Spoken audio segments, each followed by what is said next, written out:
In this video, we visit once again the rule of obstruction, probably one of the more misunderstood rules and more difficult for an umpire to call.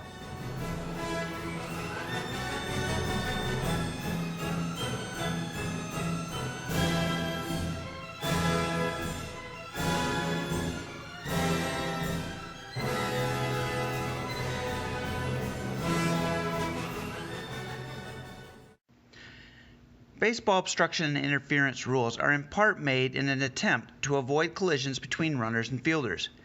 Back in the day, it wasn't uncommon for collisions to occur, sometimes with violent results. Little League and other youth baseball leagues were the first to adopt stricter rules to help avoid collisions for the players' safety. Fielders are only allowed to block baselines when fielding a hit ball or while in possession of the ball. They may not block the runner's ability to advance if they are waiting for a thrown ball. It is not true that the fielder has equal access to the baseline when fielding a ball thrown to him. In order to be granted that access, he must first have possession of the ball. The runner, however, is required to give the fielder access to field a hit ball. Also, the runner, when approaching a fielder attempting to make a play on him, must attempt to get around or slide to avoid a collision.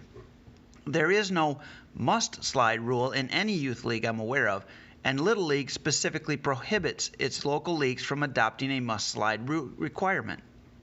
And yes, runners in Little League may jump over fielders if doing so is an attempt to avoid a collision. Those rules help prevent intentional collisions such as trucking the catcher.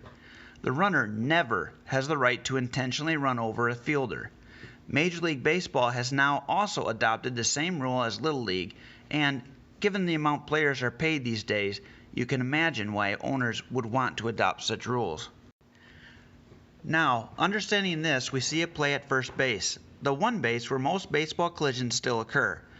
Watch this play and let us know in the comments if you, as an umpire, would make an obstruction call, or would you call the runner out? From my first look at it up here, it felt like he beat it. There was a little indecisiveness here. The first baseman wasn't sure if he was going to be taking this and then should I flip it or not. Does Weston touch the bag as he's going by here? I don't know. That first step that I thought maybe he touched it, I don't know if he touched it right there. Keep in mind that even though video replay is available at the Little League World Series, that isn't the case for most umpires. They need to make that call with one look in real time, not slow motion. Also, obstruction is not a reviewable play for this game.